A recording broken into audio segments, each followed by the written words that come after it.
Những câu chuyện lịch sử như Mạnh Tử khuyên vua, Socrates đặt câu hỏi, hay Tăng Sâm giữ bình tĩnh khi bị vu oan, đều là minh chứng cho sức mạnh của giao tiếp thông minh và khéo léo. Cổ nhân dạy chúng ta rằng, trong mọi hoàn cảnh, người giao tiếp giỏi nhất không phải là người nói nhiều, mà là người biết nói đúng, đúng lúc và đúng cách.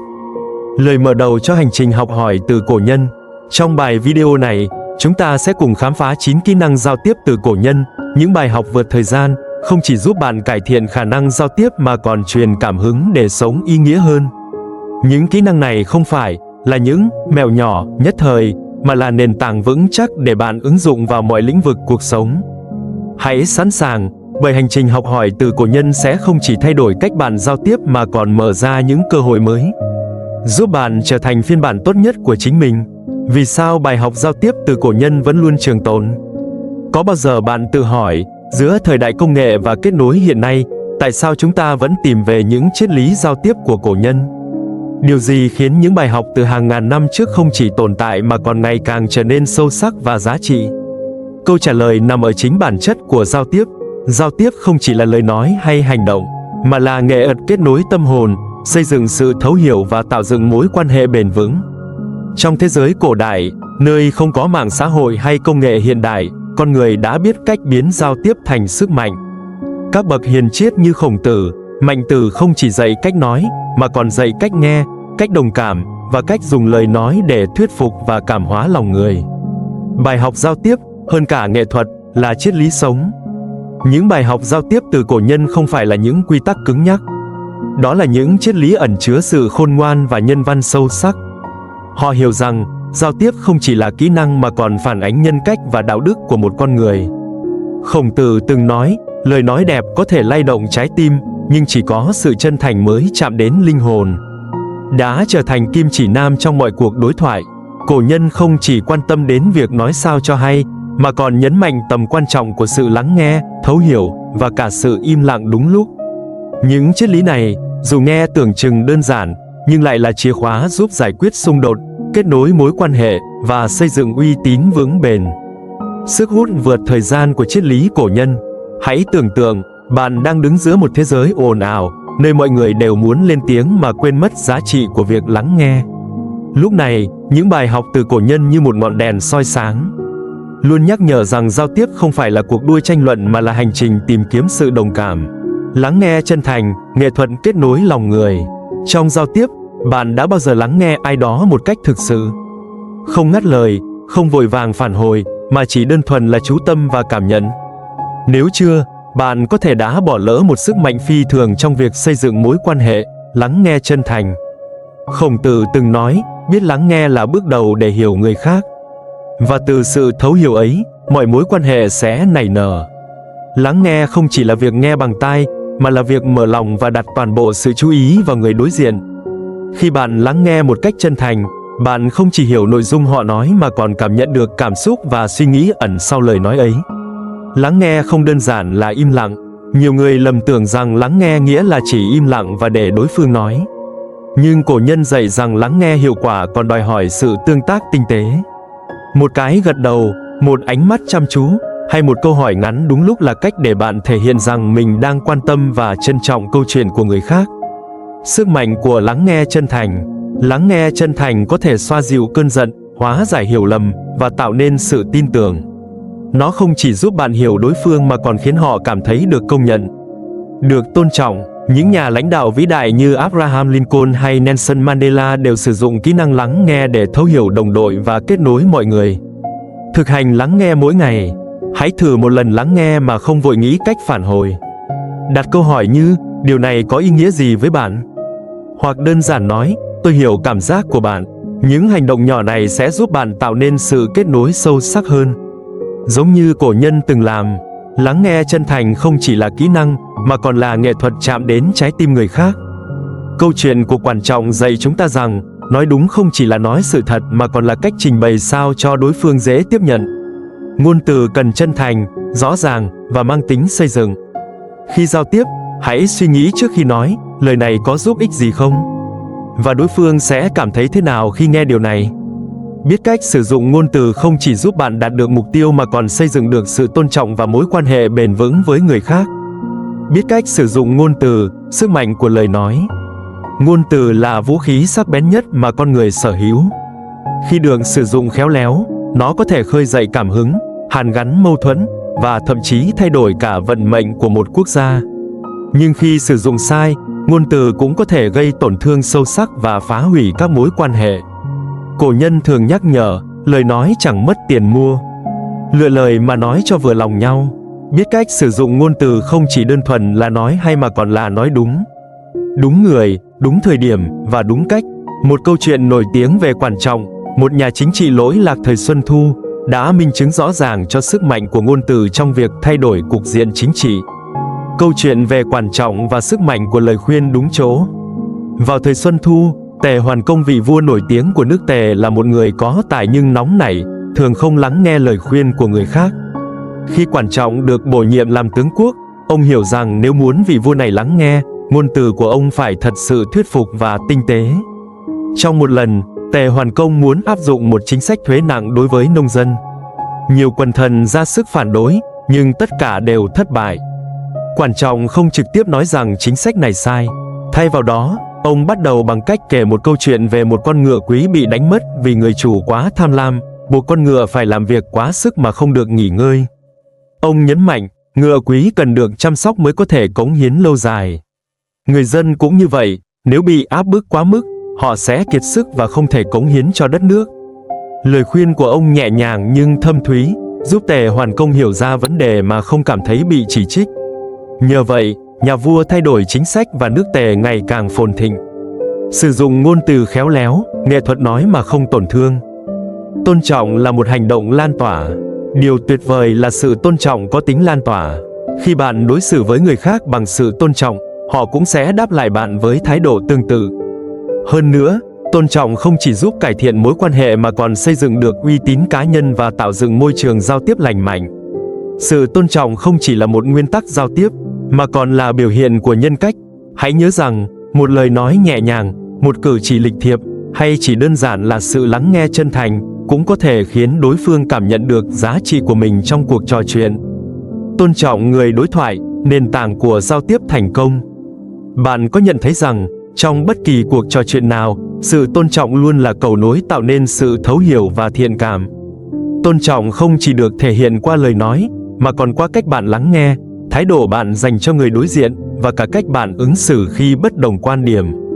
Cổ nhân dạy, kỷ sở bất dục, vật thi ư nhân, điều gì mình không muốn, đừng làm với người khác. Đây không chỉ là nguyên tắc đạo đức mà còn là bí quyết để duy trì giao tiếp hiệu quả. Tôn trọng bắt đầu từ sự lắng nghe và thấu hiểu. Một người được tôn trọng là người cảm nhận rằng ý kiến và cảm xúc của họ được ghi nhận. Khổng Tử từng dạy học trò rằng, biết lắng nghe không chỉ để hiểu mà còn để học cách tôn trọng người khác.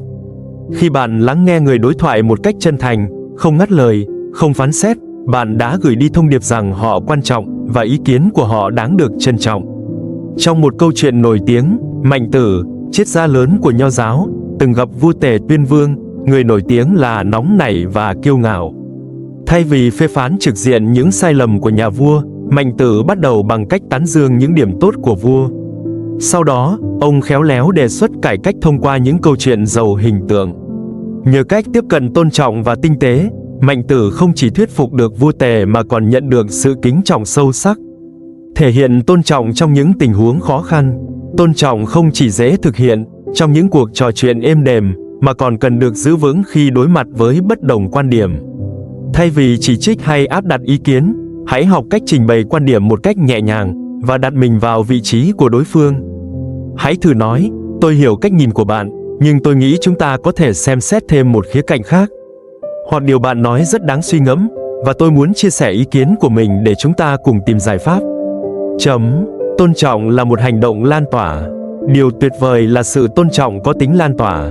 Khi bạn đối xử với người khác bằng sự tôn trọng, họ cũng sẽ đáp lại bạn với thái độ tương tự. Hơn nữa, tôn trọng không chỉ giúp cải thiện mối quan hệ mà còn xây dựng được uy tín cá nhân và tạo dựng môi trường giao tiếp lành mạnh. Sự tôn trọng không chỉ là một nguyên tắc giao tiếp, mà còn là biểu hiện của nhân cách. Hãy nhớ rằng, một lời nói nhẹ nhàng, một cử chỉ lịch thiệp, hay chỉ đơn giản là sự lắng nghe chân thành, cũng có thể khiến đối phương cảm nhận được giá trị của mình trong cuộc trò chuyện. Một câu chuyện điển hình khác là về Gia Cát Lượng, nhà quân sự lỗi lạc thời Tam Quốc. Khi gặp người nông dân, ông nói chuyện như một người đồng hương, giản dị và gần gũi. Nhưng khi đối diện với các tướng lĩnh hay vua chúa, lời lẽ của ông lại sắc bén và trang nghiêm. Sự linh hoạt này giúp Gia Cát Lượng giành được sự tín nhiệm của cả quần thần lẫn dân chúng. Áp dụng thấu hiểu và linh hoạt trong đời sống hiện đại. Ngày nay, khi giao tiếp với những người có nền tảng văn hóa, kinh nghiệm hoặc quan điểm khác nhau, thấu hiểu và linh hoạt là yếu tố then chốt. Đừng ngại hỏi, điều này có ý nghĩa gì với bạn? Hoặc thể hiện sự quan tâm bằng câu, tôi có thể làm gì để hỗ trợ bạn tốt hơn? Hãy nhớ rằng, thấu hiểu và linh hoạt không phải là thỏa hiệp với tất cả mọi điều mà là khả năng tìm ra điểm chung để xây dựng sự đồng cảm và kết nối. Đây chính là cách cổ nhân đã khéo léo vượt qua mọi trở ngại giao tiếp, và cũng là bài học quý giá chúng ta nên áp dụng trong thế giới hiện đại. Trong giao tiếp, nghệ thuật giữ bình tĩnh. Bạn có bao giờ hối hận vì đã nói hoặc làm điều gì đó trong lúc nóng giận? Đó là khi cảm xúc vượt qua lý trí, làm tổn thương mối quan hệ và làm giảm hiệu quả giao tiếp. Cổ nhân dạy rằng, bình tĩnh là sức mạnh lớn nhất trong mọi tình huống. Kiểm soát cảm xúc không chỉ giúp bạn xử lý tốt hơn những tình huống khó khăn mà còn khiến lời nói và hành động của bạn thêm phần thuyết phục. Bài học từ cổ nhân, giữ vững tâm trí trong nghịch cảnh. Một trong những câu chuyện nổi tiếng về kiểm soát cảm xúc là của Tăng Sâm, một đệ tử xuất sắc của Khổng Tử. Tăng Sâm từng bị vu oan là sát nhân khi người làng nói với mẹ ông rằng Tăng Sâm giết người. Lần đầu nghe tin, mẹ ông không tin, nhưng khi nhiều người cùng nói, bà bắt đầu dao động và bỏ chạy. Khi Tăng Sâm biết chuyện, thay vì tức giận hay tìm cách đối đầu, ông bình tĩnh trình bày sự việc với các trưởng lão trong làng để giải thích và minh oan. Cuối cùng, sự thật sáng tỏ, và Tăng Sâm được minh oan hoàn toàn. Câu chuyện này dạy rằng, sự bình tĩnh không chỉ giúp bạn xử lý tình huống mà còn bảo vệ danh dự và uy tín của chính mình. Kiểm soát cảm xúc trong giao tiếp, tại sao quan trọng? Cảm xúc, đặc biệt là tiêu cực như giận dữ, thất vọng hay lo lắng, có thể làm lệch hướng cuộc trò chuyện. Khi bạn để cảm xúc chi phối, lời nói dễ trở nên gay gắt, thiếu suy nghĩ và làm mất thiện cảm. Ngược lại, khi giữ được bình tĩnh, bạn có thể truyền tải thông điệp một cách rõ ràng, điềm đạm và khiến người khác dễ dàng lắng nghe hơn. Cổ nhân từng dạy, lửa giận là ngọn gió mạnh thổi tắt ngọn đèn của lý trí. Nghĩa là, chỉ cần một chút nóng nảy, bạn có thể phá vỡ mọi công sức xây dựng mối quan hệ. Làm thế nào để kiểm soát cảm xúc? Tạm dừng trước khi phản ứng. Nếu cảm thấy tức giận, hãy hít thở sâu và đếm đến 10. Điều này giúp bạn lấy lại sự bình tĩnh, tập trung vào vấn đề, không vào cá nhân. Thay vì trách móc đối phương, hãy tập trung giải quyết vấn đề để tránh làm căng thẳng thêm. Nhìn nhận mọi việc từ góc nhìn của đối phương, điều này giúp bạn đồng cảm hơn và giảm đi sự bực bội. Kết luận, sức mạnh của sự bình tĩnh. Kiểm soát cảm xúc không chỉ là chìa khóa để giao tiếp hiệu quả mà còn là cách để xây dựng sự tôn trọng và uy tín cá nhân. Như cổ nhân từng nói, người biết kiểm soát cảm xúc là người chiến thắng lớn nhất. Trong mọi cuộc trò chuyện, hãy nhớ rằng bình tĩnh là sức mạnh, và lời nói xuất phát từ tâm trí tỉnh táo luôn có giá trị nhất. Tập trung vào nội dung cốt lõi, nghệ thuật nói ít, hiểu nhiều. Trong giao tiếp, bạn có từng cảm thấy mất kiên nhẫn khi ai đó nói mãi mà không đi vào trọng tâm? Hoặc bạn đã bao giờ bị hiểu lầm chỉ vì thông điệp của mình quá dài dòng và thiếu rõ ràng? Cổ nhân dạy, lời ít, ý nhiều, nói nhiều dễ lạc. Tập trung vào nội dung cốt lõi là nghệ thuật nói đúng vấn đề, giúp thông điệp của bạn trở nên rõ ràng và dễ dàng được tiếp nhận. Bài học từ cổ nhân, câu chuyện về 3 giỏ lúa. Có một câu chuyện nổi tiếng về Đức Phật dạy học trò về sự trọng tâm. Một ngày, có một học trò hỏi rằng làm thế nào để phân biệt điều gì là quan trọng trong cuộc sống. Đức Phật đáp lại bằng cách kể một câu chuyện ngắn. Ngài nói rằng có một người nông dân, mỗi ngày mang 3 giỏ lúa đi chợ. Một giỏ chứa lúa tốt, một giỏ chứa lúa bình thường, và giỏ còn lại chứa lúa kém chất lượng. Khi đến chợ, ông tập trung bán giỏ lúa tốt trước, bởi đó là sản phẩm quan trọng nhất. Nhờ vậy, dù thời gian có gấp gáp hay điều kiện không thuận lợi, ông vẫn đạt được mục tiêu quan trọng nhất trong ngày. Câu chuyện này nhắc nhở rằng trong bất kỳ tình huống nào, việc ưu tiên điều cốt lõi không chỉ giúp tiết kiệm thời gian mà còn tăng hiệu quả giao tiếp. Xúc tích, thay vì dùng nhiều câu giải thích, hãy sử dụng ngôn từ đơn giản và chính xác để nói đúng trọng tâm. Lợi ích của việc tập trung vào cốt lõi. Khi bạn nói ngắn gọn, rõ ràng, bạn sẽ dễ dàng giữ được sự chú ý của người đối diện. Điều này đặc biệt quan trọng trong những cuộc họp hoặc thảo luận căng thẳng, nơi mọi người thường thiếu kiên nhẫn cho những lời nói dài dòng. Hơn nữa, việc tập trung vào nội dung chính cũng giúp bạn xây dựng uy tín. Người biết cách nói ít nhưng ý nghĩa thường được tôn trọng và đánh giá cao hơn những người nói nhiều nhưng không rõ ràng. Kết luận, nói đúng, nói đủ là nghệ thuật. Tập trung vào nội dung cốt lõi không chỉ là cách để tiết kiệm thời gian mà còn là cách để nâng cao hiệu quả giao tiếp. Như cổ nhân từng nói, lời nói đúng trọng tâm là lời nói mạnh mẽ nhất. Trong mọi cuộc đối thoại, hãy học cách ưu tiên điều quan trọng nhất và để lời nói của bạn thực sự có giá trị. Sử dụng phi ngôn ngữ hiệu quả khi hành động nói lớn hơn lời nói. Bạn có biết rằng trong giao tiếp, lời nói chỉ chiếm 7% hiệu quả truyền đạt, trong khi ngôn ngữ cơ thể và giọng điệu chiếm tới 93%. Đó là lý do cổ nhân luôn nhấn mạnh tầm quan trọng của phi ngôn ngữ, những cử chỉ, ánh mắt, nét mặt và thậm chí là sự im lặng. Sử dụng phi ngôn ngữ hiệu quả là nghệ thuật giúp bạn truyền tải thông điệp một cách mạnh mẽ mà không cần nói quá nhiều. Phi ngôn ngữ trong triết lý cổ nhân tin rằng ngôn ngữ cơ thể phản ánh trung thực nhất tâm trạng và ý định của con người. Khổng Tử từng nói, người có đức hạnh thì ánh mắt và hành động cũng sẽ tỏa ra sự chân thành. Một cái cúi đầu thể hiện sự kính trọng, một ánh mắt chăm chú cho thấy sự lắng nghe, hay một nụ cười nhẹ có thể làm dịu đi những bất đồng. Một câu chuyện nổi tiếng trong lịch sử về Tần Thủy Hoàng cho thấy sức mạnh của ngôn ngữ cơ thể. Khi đối diện với một âm mưu phản nghịch trong triều đình, thay vì vội vàng trách phạt, Tần Thủy Hoàng chỉ cần một cái nhìn sắc bén và một cái gật đầu nhẹ để ra hiệu cho các tướng lĩnh xử lý tình hình. Sự điềm tĩnh trong ngôn ngữ cơ thể của ông không chỉ giữ vững trật tự mà còn củng cố uy quyền mà không cần nói một lời. Bạn có thể tạo sự ấn tượng mạnh mẽ hơn, truyền tải cảm xúc và ý định một cách trực quan, xây dựng sự tin tưởng mà không cần dùng nhiều lời. Kết luận, khi hành động thay lời nói, phi ngôn ngữ là sức mạnh giao tiếp tiềm tàng mà đôi khi chúng ta không nhận ra. Như cổ nhân dạy, người khôn ngoan nói bằng cả hành động. Hãy để ngôn ngữ cơ thể trở thành một phần quan trọng trong giao tiếp của bạn, bởi đôi khi những điều không được nói ra lại để lại ấn tượng sâu sắc nhất. Học cách im lặng đúng lúc, nghệ thuật tạo không gian trong giao tiếp. Bạn có bao giờ cảm thấy sự im lặng nặng nề trong cuộc trò chuyện? Thực tế, im lặng không phải là sự trống rỗng, mà là khoảng lặng cần thiết để suy ngẫm, lắng nghe và tạo sức mạnh cho những điều bạn sắp nói. Cổ nhân dạy rằng, im lặng là vàng. Trong giao tiếp, biết khi nào nên im lặng là một kỹ năng quan trọng không kém việc nói năng lưu loát. Bài học từ cổ nhân, im lặng để truyền tải thông điệp mạnh mẽ. Một câu chuyện nổi tiếng kể rằng Khổng Tử, khi đi cùng các học trò, thường có những khoảng thời gian dài không nói gì. Khi học trò thắc mắc, ông đáp, khi lời nói không mang lại giá trị, im lặng sẽ mang đến sự sâu sắc.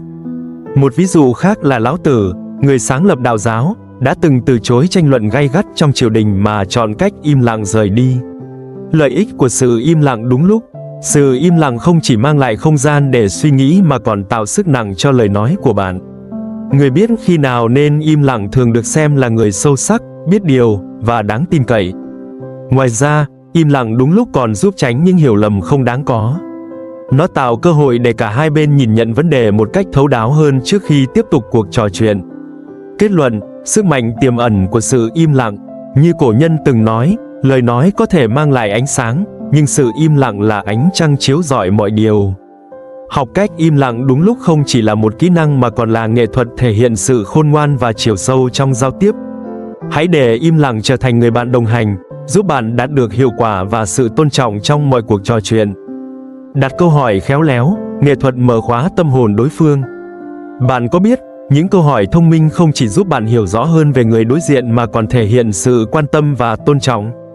Cổ nhân từng dạy, người biết hỏi là người học không ngừng. Đặt câu hỏi khéo léo không chỉ giúp duy trì cuộc trò chuyện mà còn mở ra những góc nhìn mới mẻ, tạo cơ hội xây dựng mối quan hệ sâu sắc hơn. Bài học từ cổ nhân, Socrates và nghệ thuật đặt câu hỏi. Socrates, triết gia Hy Lạp cổ đại, nổi tiếng với phương pháp đặt câu hỏi Socratic, một kỹ thuật dùng để khơi gợi tư duy và khám phá sự thật. Ông không bao giờ áp đặt quan điểm của mình mà thường đặt những câu hỏi dẫn dắt, như, điều này thực sự có ý nghĩa gì? Hay tại sao bạn lại nghĩ như vậy? Một câu chuyện kể rằng, khi một học trò hỏi Socrates về sự công bằng, thay vì trả lời trực tiếp, Ông bắt đầu bằng việc hỏi, theo cậu, công bằng có phải là đối xử với mọi người như nhau không? Từ đó, ông dẫn dắt học trò tự nhận ra rằng, công bằng không chỉ là sự bình đẳng mà còn là sự phù hợp với từng hoàn cảnh. Phương pháp này không chỉ giúp đối phương hiểu vấn đề sâu sắc hơn mà còn tạo ra sự tôn trọng và kích thích tư duy. Áp dụng bài học cổ nhân vào thời hiện đại. Những bài học giao tiếp từ cổ nhân không chỉ là những câu chuyện xa xưa mà còn là kim chỉ nam có giá trị vượt thời gian. Trong thế giới hiện đại, nơi tốc độ và công nghệ thống trị, việc quay trở lại với những nguyên tắc giao tiếp cốt lõi như lắng nghe, tôn trọng, kiểm soát cảm xúc và giữ chữ tín sẽ giúp bạn tạo nên sự khác biệt. Giao tiếp không chỉ là việc trao đổi thông tin mà còn là cách để xây dựng mối quan hệ, truyền cảm hứng và tạo dựng uy tín. Những kỹ năng như đặt câu hỏi khéo léo, kể chuyện đầy cảm hứng và biết khi nào nên im lặng không chỉ khiến bạn trở thành một người giao tiếp tốt mà còn giúp bạn trở thành một người đáng tin cậy và đáng kính trọng. Như cổ nhân từng nói, học không bao giờ là đủ. Giao tiếp không bao giờ là hoàn hảo. Hãy không ngừng rèn luyện và áp dụng những bài học quý báu này để tạo nên sự khác biệt trong mọi khía cạnh của cuộc sống. Giao tiếp tốt không chỉ giúp bạn tiến xa hơn mà còn khiến hành trình của bạn trở nên ý nghĩa hơn.